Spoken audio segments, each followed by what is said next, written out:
This video is all about black BLLB से regarding बहुत सारे डाउट्स आ रहे थे, तो वो डाउट्स मैं आज इस वीडियो में क्लियर आउट कर दूंगी। वीडियो के एंड में आपको एक वीडियो मिलेगी जो कि आपके सीनियर ने आप लोगों के लिए एक मैसेज दिया है। जिस तरीके से आपने प्रिपरेशन अभी तक करते आ रहे थे, एक बार आप वो वीडियो देख लोगे तो आपको शायद और थोड़ी सी टिप्स मिल जाएंगी, स्ट्रैटेजी मिल जाएगी कि इस तरीके से आपको बूस्ट करना है। बट उससे पहले काफ़ी सारी चीज़ें मुझे भी डिस्कस करनी थी, तो आप लोगों को मैं बता दूँ BLLB में सीट्स काफ़ी लिमिटेड होती हैं, कट ऑफ्स काफ़ी हाई होते हैं और फीस स्ट्रक्चर की बात भी आपको उस वीडियो में मिल जाएगी कि क्या है BHU में BLLB का फीस स्ट्रक्चर। इसके साथ ही साथ मैं आपको एक स्ट्रैटेजी बता देती हूँ, क्योंकि BLLB के रिगार्डिंग काफ़ी डाउट्स आ रहे थे। तो BLLB का जो पेपर होता है क्लैट के पेपर से काफ़ी डिफरेंट होता है। आप कहाँ से प्रिपरेशन कर रहे हो, तो काफ़ी सारी बुक्स के नेम्स भी बाहर निकल कर आते हैं कि ये किताब बहुत बेस्ट है, ये किताब बहुत बेस्ट है। मुझे लगता है आपने यूनिवर्सल को पढ़ा ही होगा। यूनिवर्सल गाइड एक ऐसी किताब है जो ब्लैक में बहुत ज़्यादा हेल्पफुल रहती है। ल्यूसेंट एक ऐसी किताब है जो आपका GK GS को प्रिपेयर कर लेती है। करंट अफेयर्स की बात करें तो करंट अफेयर्स अगर आप प्रतियोगिता दर्पण या और कोई किताब, अगर आप ईयरली या फिर मंथली मैगजीन कोई भी पढ़ते हो तो आपका करंट अफेयर्स प्रिपेयर हो जाता है। लीगल्स की बात करें, लीगल टर्म्स, लीगल मैगजीन पे आपको बहुत अच्छे से ध्यान देना होगा। लीगल एप्टीट्यूड से रिगार्डिंग भी क्वेश्चंस बहुत सारे पूछे जाते हैं। जब आप प्रीवियस ईयर का क्वेश्चन पेपर देखोगे तो आपको समझ आएगा कि किस तरीके से पेपर एनालाइज किया होगा। मोस्ट ऑफ द स्टूडेंट ने तो अभी तक प्रिपरेशन कर भी ली होंगी, बट अभी जो टाइम है वो है आपका रिविजन का टाइम।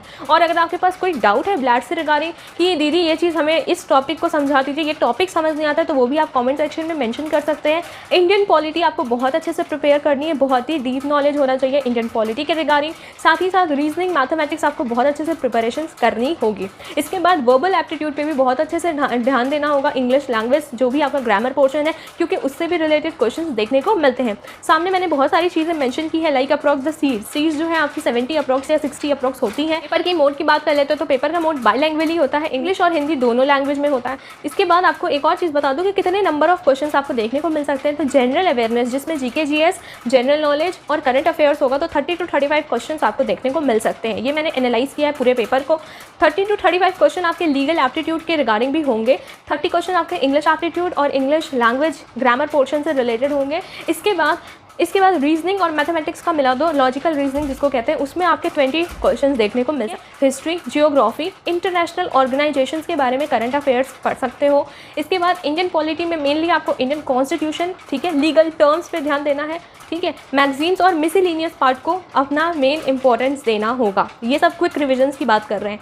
अगर आप मिसलिनियस की और अच्छे से बात करोगे, दीदी कुछ मिसलिनियस में और भी टॉपिक्स बता दीजिए, तो उसमें आप बुक्स ऑथर्स के बारे में देख सकते हो, फैक्ट्स ऑफ इंडिया के बारे में देख सकते हो, इंपॉर्टेंस डेज और इंपॉर्टेंस डेट्स के बारे में देख सकते हो, और बहुत सारी चीज़ें थोड़ी बहुत इकोनॉमिक्स से और कंप्यूटर से भी देखने को मिल सकते हैं। बजट स्पेशली देख लेना, कोविड से रिलेटेड क्वेश्चन क्लैट के पेपर में देखने को मिला है ना। तो अगर आपने क्लैट का पेपर नहीं देखा है तो क्लैट का पेपर भी देख सकते हैं एक बार, लेकिन उतना डिफ़िकल्टी लेवल आपको ब्लैक में देखने को नहीं मिलेगी। हाँ, कंपटीशन ज़्यादा इंक्रीज़ हो गया है, जिस हिसाब से इतने टाइम से बच्चे घर पे बैठ के प्रिपरेशन कर रहे हैं, मुझे ऐसा लगता है कि 1000 फॉर्म्स भी फिलअप हो सकते हैं या उससे ज़्यादा भी फिलअप हो सकते हैं। फॉर्म्स की बात कर ही रहे हैं तो फॉर्म्स कब तक आएंगे, तो बहुत जल्द फॉर्म्स आ जाएंगे। जैसे ही डिक्लेयर हो जाएंगे या रिलीज़ हो जाएंगे फॉर्म्स, BHU इन्फोपीडिया आपको बता देगा। चैनल को सब्सक्राइब कर दीजिए। इसके साथ करंट अफेयर्स से रिलेटेड आपके पास बहुत सारी किताबें हैं, प्रतियोगिता दर्पण है, ईयरली आप उसको भी पढ़ सकते हैं, ठीक है। आपने नोट्स प्रिपेयर कर ही लिए होंगे। क्वेश्चंस जो होंगे, क्वेश्चंस अगर डिस्कस करना होगा BHU इन्फोपीडिया के साथ तो कमेंट कर देना, हम क्वेश्चंस भी डिस्कस करके वीडियोस प्रोवाइड कर देंगे, ठीक है।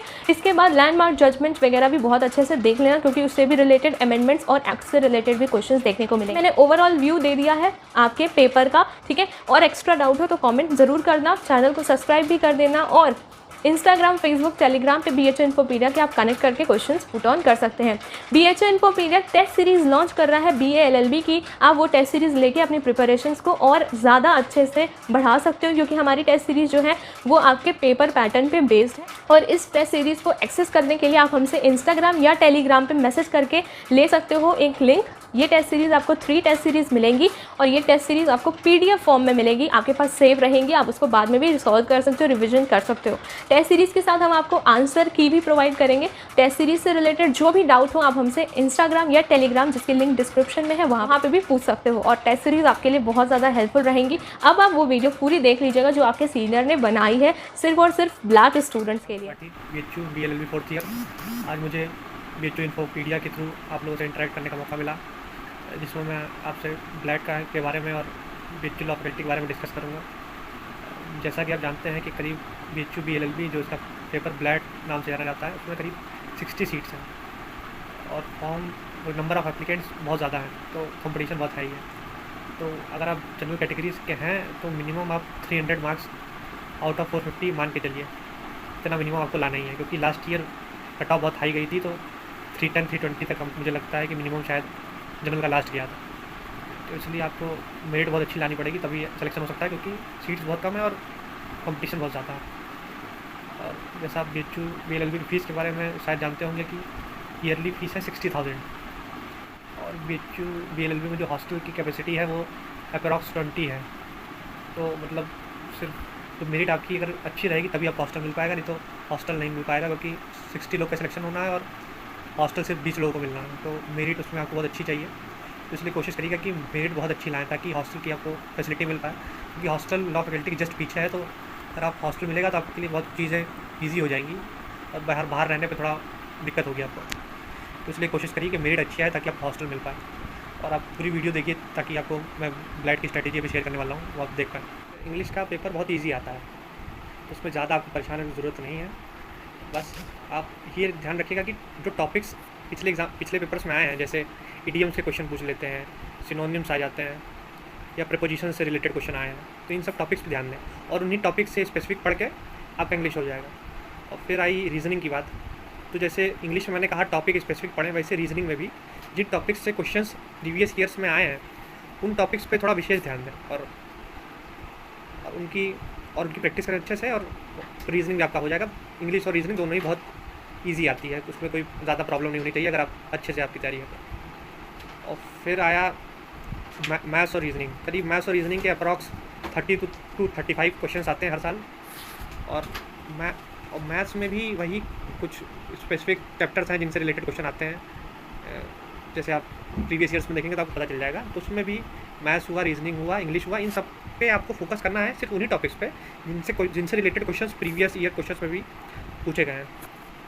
तो उन टॉपिक्स पे भी आप अच्छे से ध्यान दे देंगे, उनसे रिलेटेड क्वेश्चन सॉल्व करेंगे, तो आपका काम हो जाएगा। और मेन जो फोकस है इस एग्ज़ाम में वो है लीगल एप्टीट्यूड और जीके का। तो लीगल एप्टीट्यूड में कुछ देखिए, कुछ प्रिंसिपल और फैक्ट बेस्ड क्वेश्चंस आते हैं जो आपको प्रिंसिपल पढ़ के आपको हो जाएगा, उसमें कोई प्रॉब्लम नहीं होगी। और फिर लीगल नॉलेज के लिए आपको एक यूनिवर्सल गाइड आती है क्लाइट की, उससे आप हेल्प ले सकते हैं, उससे आप MCQ सारे सॉल्व कर लेंगे, तो उससे वो भी आपका हो जाएगा। और फिर आता है मेन जो है जीके में पॉलिटी से काफ़ी क्वेश्चंस आते हैं, और हिस्ट्री के भी कुछ क्वेश्चंस आते हैं। तो आपके लिए आपको जिन टॉपिक्स से प्रीवियस ईयर्स में क्वेश्चंस आए हैं जीके में, जैसे क्या नाम है, कोई नेशनल डे पूछ लेते हैं, या करंट अफेयर से बहुत ईजी 5-6 क्वेश्चन आते हैं, मेनली स्टैटिक से ही आता है। तो आप लूसेंट से पढ़ेंगे पॉलिटी और हिस्ट्री, मॉडर्न हिस्ट्री खासकर, तो आपका काम उसका भी हो जाएगा। और अगर आपको पॉलिटी के क्योंकि क्वेश्चन सबसे ज़्यादा आते हैं, तो अगर आप पॉलिटी के लिए और अच्छे से पढ़ना चाहते हैं ताकि आपका सब कवर हो जाए, तो एक घटना चक्र आती है, उसका पॉलिटी एडिशन आप ले सकते हैं, उसमें MCQ यूज़ होते हैं, तो आपके सारे MCQ पॉलिटी वाले हो जाएंगे। और मैं समझता हूँ कि इतना यूनिवर्सल गाइड प्लस लूसेंट अगर आप अच्छे से पढ़ रहे हैं और प्रीवियस ईयर बेस्ड पढ़ाई कर रहे हैं तो आपको कोई प्रॉब्लम नहीं होगी। और धन्यवाद, और कॉन्ग्रेचुलेसन्स आपको, ऑल द बेस्ट। काफ़ी वीडियो देखने के बाद मुझे नहीं लगता कि अब आपके पास डाउट्स कुछ होंगे, बट मैं आपको एक और सजेशन देना चाहती हूँ। पेपर का अगर आप 90% करेक्ट आंसर करके आते हो तो आपके लिए बहुत अच्छा रहेगा, आपका एडमिशन होने को आपको मिल जाएगा। अगर आपका पेपर 450 मार्क्स का है तो 90% अगर आप करेक्ट करके आ जाते हो, 325 320 के अराउंड अगर आप सही कर लेते हो, ठीक है, वो आपके लिए बहुत ही हेल्पफुल रहेगी। आई गेस ये चीज़ आपके लिए एक टिप की तरीके से थी। रिविजन अच्छे से करिए, मैक्सिमम स्कोर करने के बारे में सोचिए, और इस वीडियो को शेयर कर दीजिए, लाइक कर दीजिए, सब्सक्राइब कर दीजिए। Stay safe, stay healthy, signing off.